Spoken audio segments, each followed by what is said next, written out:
Halo pemirsa, apa kabar Anda? Senang sekali hari ini kami dapat kembali menjumpai Anda dalam program Tatap Muka.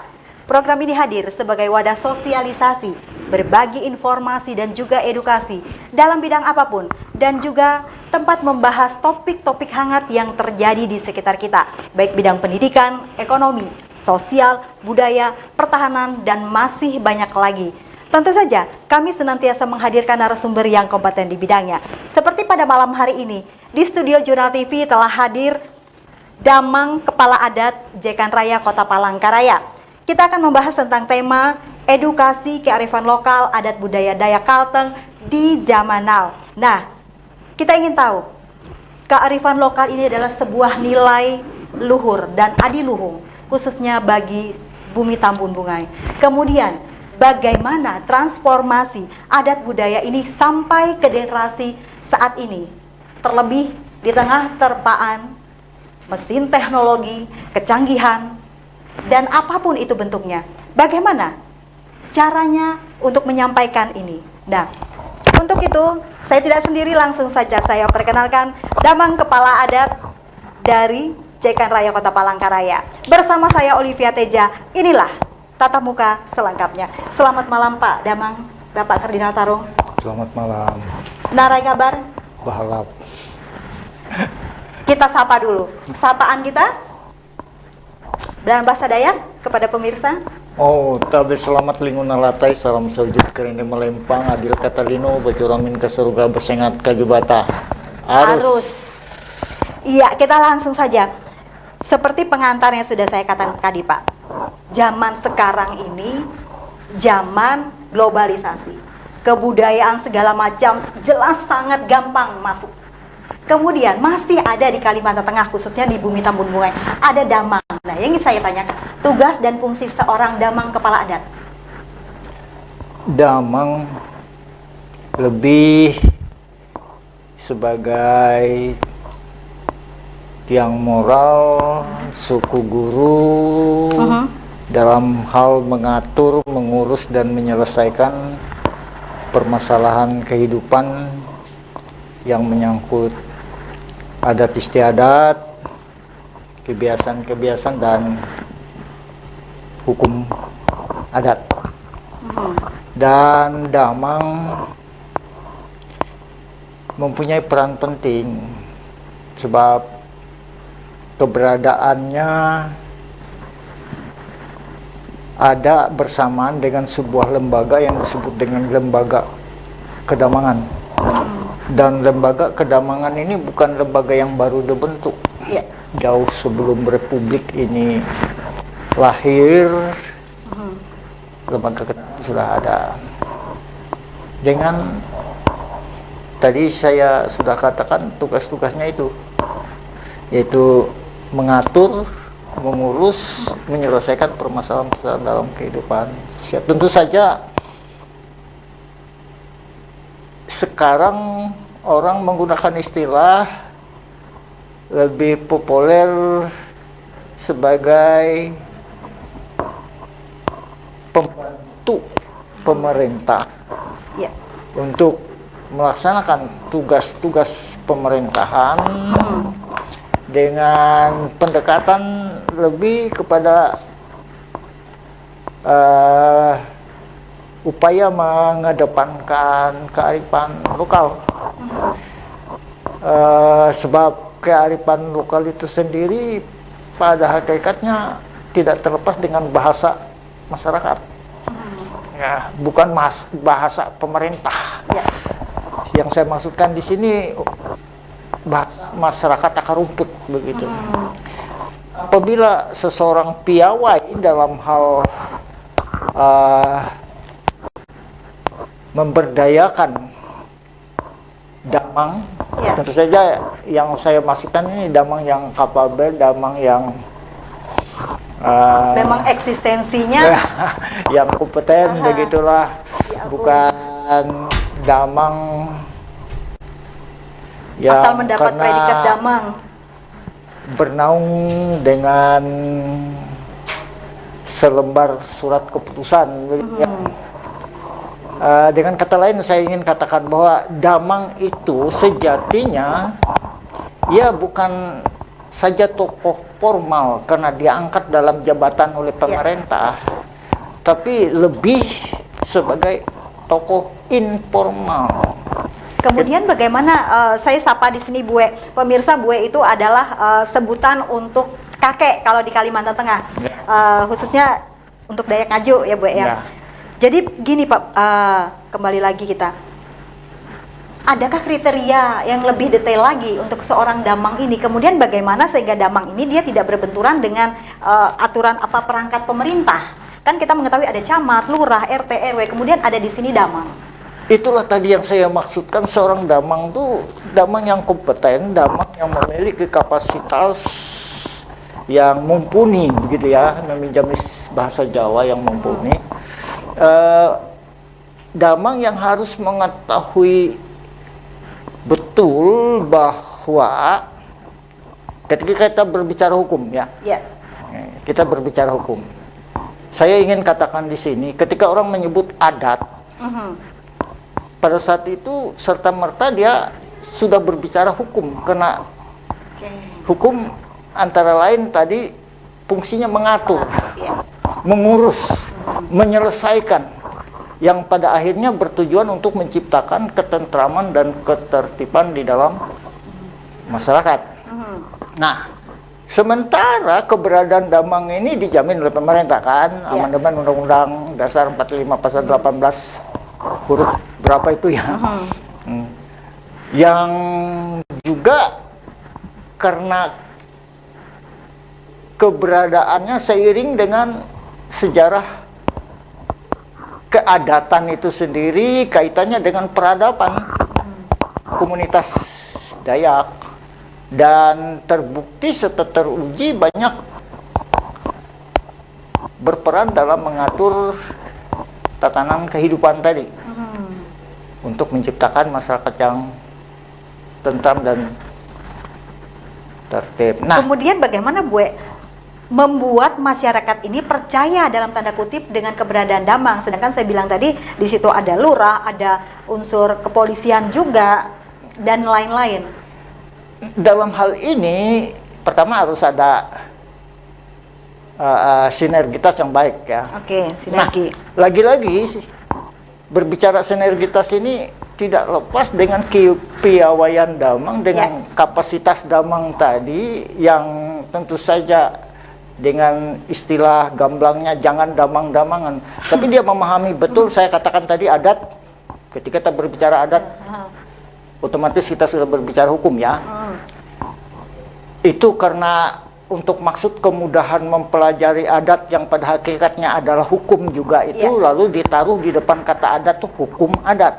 Sebetulnya dengan kita menyebut adat sudah berbicara hukum. Seharusnya semua sudah mengetahui. Nah, sudah. Kemudian bagaimana kalau ini tidak familiar di masyarakat? Apalagi kita masyarakatnya banyak juga yang urban dan lain sebagainya. Melalui dialog-dialog seperti ini kita membuka wawasan masyarakat. Yang saya mulai dengan, sebelum saya lupa ya, mengatakan ketika adat ini diakui oleh pemerintah Negara Kesatuan Republik Indonesia, dan itu karena hukum kita menganut asas pluralistik. Hukum-hukum nasional kita ini kan menganut asas pluralistik. Jadi dia bisa menerima hukum adat, bisa menerima hukum agama, yang bisa saling melengkapi. Artinya dengan kata lain, jangan sekali-sekali tadi esok mengatakan bagaimana, kan ada polisi, ada jaksa, ada ini, itu ada lurah. Kan mereka punya tupoksi masing-masing, begitu tidak ya. Tidak ada pernah namanya overlapping. Jangan sampai terjadi overlap, jangan terjadi ego sektor. Jangan terjadi ego sektor ini, yaitu tadi bangun sinergitas. Dengan cara-cara yang santun, yang bahadat. Nah, langsung kita ke belum bahadat, karena itu selama ini hanya digaungkan, tapi pun saya rasa sangat-sangat kurang. Yang dimaksudkan belum bahadat di sini seperti apa sebelum kita lanjutkan lagi yang lain? Ya, sebentar ya, tadi saya belum tuntas tentang gara-gara belum bahadat ini, jadi saya penasaran. Tadi ya, tentang adat, bahwa jangan sampai terjadi apa namanya kontradiktif, benturan ketika berjalan hukum-hukum ini di Indonesia, yang semua bertujuan untuk menciptakan ketentraman dan ketertiban gitu ya di dalam kehidupan masyarakat. Singkat kata, saya ingin katakan bahwa antara hukum adat dengan hukum nasional ini jangan berbenturan. Tidak boleh saling menjatuhkan kata-kata, tapi berusaha saling melengkapi. Karena ini sepengetahuan saya, hanya ada 2 orang yang bisa membuat hukum dalam dunia ini. Hukum Tuhan. Di dunia ini, maksud saya ya, di dunia ini. Ya, jika saya merunut pendapat seorang profesor Belanda Panter gitu ya, pemerintah dan masyarakat. Kaitannya dengan apa itu hukum? Ya. Hukum itu menurut Panter itu hasil dari kesepakatan teman sejawat, kan begitu. Nah, kalau pemerintah membuat hukum, mereka tidak selalu, artinya sewaktu-waktu, karena prosesnya ada dan demikian adanya gitu ya. Jadi prosesnya ada dan demikian adanya. Harus persetujuan DPR dan sebagainya. Ada uji publik, ada macam-macam. Saya tidak begitu detail tentang itu, tapi sudah pasti. Tapi kalau masyarakat bisa tiap hari.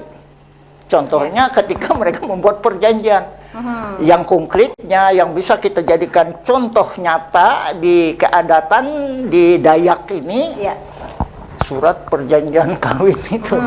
Identik itu biasanya Damang dengan acara pernikahan, kemudian ritual. Mengatur tadi, mengurus tadi. Kan perkawinan itu kalau salah-salah, kalau nggak diurus, kan akan menjadi masalah dalam kehidupan masyarakat. Itulah tadi saya katakan, Damang ini fungsinya mengatur, mengurus, menyelesaikan permasalahan-permasalahan dalam kehidupan masyarakat. Tentang pertanyaan belum bahadat tadi, seperti apa belum bahadat itu sendiri, kemudian ketika ada orang dari luar yang tinggal di bumi Tambun Bungai, bagaimana mereka ini supaya mereka mengerti ini loh adatnya Dayak Kalteng khususnya itu seperti ini, sehingga tidak ada juga benturan. Esok ya, saya cepat aja ya. Pertama-tama karena saya sudah ditanyakan begini, di balik ungkapan belum bahadat itu, ini mesti dipahami dulu di situ gitunya. Apa nanti, itu belum bahadat? Ya, di balik ungkapan belum bahadat itu ada 3 citra sikap. Ya, yang selalu seiring sejalan, seirama, paralel berjalannya di keberadaannya sebagai mengatur, mengurus, menyelesaikan tadi. Nah, 3 citra sikap di balik ungkapan belum bahadat itu yang pertama, citra sikap sembah. Seseorang yang dikatakan bahadat itu memiliki sikap siap melakukan sembah, dan sembah yang dimaksudkan di sini yaitu sembah kepada yang maha kuasa. Jadi tidak ada lain yang disembah selain yang maha kuasa itu. Di Dayak kita mengenal istilah Ranying Hatala Langit. Ya. Nah, kemudian seseorang dikatakan belum bahadat apabila juga memiliki citra sikap yang kedua, citra sikap hormat. Artinya orang itu dikatakan bahadat ketika dia menampakkan sikap hidup hanya menyembah kepada Allah dan hormat dengan sesama. Dan hormat inilah, jika kita berbicara kearifan sosial, salah satu fungsi kearifan sosial itu kan membangun integrasi sosial, bisa menyatukan masyarakat. Dan di ungkapan Dayak ada istilah belum penyang hinje simpe. Jadi penyang itu kan bermacam-macam bahan, tapi disatukan dalam satu ikatan menjadi kekuatan yang dahsyat. Itu dimungkinkan ketika saling menghormati. Kalau berjalan sendiri-sendiri, tadi kita berbicara ada jasa, ada polisi. Kalau berjalan dengan ego sektor nggak pernah jadi. Ini ranah saya, ranahmu cukup di situ. Ego sektor. Beda kalau zaman coronavirus ini. Kalau dulu kan bersatu kita teguh, sekarang bercerai kita aman. Artinya nggak boleh kumpul-kumpul kan? Ini kan cuma 2 orang nih. Dan ada jarak, ada jarak. Jauh lagi. Nah, jadi kita sikap yang kedua, saling menghormati. Nggak boleh, itu diatur. Dengan orang tua bagaimana, dengan sebaya bagaimana, dengan kakek nenek bagaimana. Yang hubungan ini diatur dalam gambaran Batang Garing Belum itu dalam sudut pandang ilmu sosial ya, dengan kaca pandang ilmu sosial, kaitannya dengan kekerabatan, garing tungket langit, baedan nyahu, mamating lemiang, itu hubungan bapak, anak, kakek maksud saya ya, bapak, anak. Dan hasil dari ini yang selalu menempel kepada yang menuju ke langit itu yang bertanggung jawab kepada Tuhan, keturunannya menjadi keturunan memuak suling ribut. Jadi bisa menciptakan kesejukan di dunia ini, tidak suka menimbulkan sengketa. Kalau sejarah manusia dibuat dari tanah, kalau tanah itu tanah sengketa, pasti orangnya suka sengketa. Begitu, kira-kira begitu aja, ya. Ini hanya anekdot. Nah, sikap yang terakhir, seseorang dikatakan belum bahadat itu citra sikap santun. Apa itu citra sikap santun? Taat hukum. Jadi kalau orang Dayak nggak taat hukum, orang tuh dia bahadat. Itu yang dikatakan sering di mana-mana, ikau dia bahadat. Dia bahadat tuh tidak berarti karena anak lewat di depan orang tidak tuanya permisi, nggak membungkuk. Bukan, jauh lebih jauh. Dan patut kita cermati. Menjadi pertanyaan saya juga. Sekarang ini ada orang, ya, kaitannya dengan cita sikap sembah pasti ada hubungannya dengan agama ya. Apakah orang beragama itu bahadat? Bisa jadi tidak bahadat. Artinya beragama tapi dia bahadat. Sebaliknya orang bahadat kalau di dalam Dayak ini harus orang beragama. Memiliki hubungan pribadi dengan Yang Maha Kuasa, dengan Tuhan. Harus tertib hukum atau taat hukum. Jadi kalau bahadat pasti beragama. Makanya kita sekarang di perkawinan itu menggunakan istilah pemenuhan jalan hadat, bukan kawin adat. Mengapa? Karena jangan sampai terjadi berbenturan hukum adat dengan hukum agama. Kalau Dayak kan menggunakan istilah pemenuhan jalan hadat sesuai hukum adat. Itu maksudnya ya, esensi adat tetap ada, tetapi untuk bisa ini boleh gue ya pinjam istilah Minang. Kita juga kurang lebih seperti itu. Adat basandi sara, sara basandi kitab Allah. Adat bersendikan agama, agama bersendikan firman Tuhan. Sekali lagi saya ingin katakan di sini, orang bahadat sejatinya orang beragama, sejatinya orang yang taat hukum. Tetapi kalau beragama toh bisa jadi tidak bahadat, menolak tampung tawar misalnya. Tampung tawar itu kaitannya dengan kearifan lokal. Sarana untuk membersihkan. Bahasa tampung tawar itu dibagi dalam 3 alenia. Alenia pertama itu bahasanya begini. Habaringkang kubitim sintung, due menjadi ije ke Bambai bulan, hapan tampung tawar. Lunek petak kasimbuyan tambun, hasam balut dengan pantis batu belum barhulu jalan dan hewui dengan suma pelumpung mantanano, ambun kambang teras kebanteran bulan, pantis bintang petenduk langit lumbah. Itu di alenia pertama itu bercerita tentang sarana yang digunakan untuk membersihkan orang ini tadi. Air yang bersih. Habaringkang itu dari kata dasar baringkang, bersihkan. Bulan ini biasa digunakan untuk orang kawin, menyatukan bulan. Orang kawin ya. Mereka ini diposisikan kaitannya dengan cita sikap sembah tadi. Jangan sombong, jangan jadi matahari. Menjadi bulan saja kita bersyukur. Mengapa? Karena kita hidup di dunia. Dunia ini pada hakikatnya tatanan kehidupan yang dikuasai oleh iblis. Saya tidak perlu berbicara tentang, tapi esok pasti ngerti. Kedatangan Mesias untuk apa? Ya, dikuasai oleh iblis. Nah, Orang Dayak sudah bisa membayangkan bahwa harapan untuk pribadi-pribadi yang bahadat itu tadi bisa membawa terang di kegelapan. Kan bulan adanya di kegelapan, kalau matahari sudah pasti pada saat terang. Yang ingin saya tanyakan, Bu, orang kadang tidak mengerti. Dia mungkin kemungkinan besar, tidak semua, kita tidak menjudge siapapun. Kemungkinan di luar mungkin dia berpikir, kenapa saya harus menggunakan tepung tawar? Padahal kalau kita tahu sendiri, dari itu adalah doa yang baik. Tetapi bagaimana supaya orang itu tidak antipati ketika misalnya dia harus berhadapan dengan tradisi adat seperti ini? Tapi jangan dijawab dulu, Pak. Pemirsa, jangan kemana-mana, kami akan kembali setelah jeda pariwara berikut ini. Tetaplah bersama kami di Tatap Muka.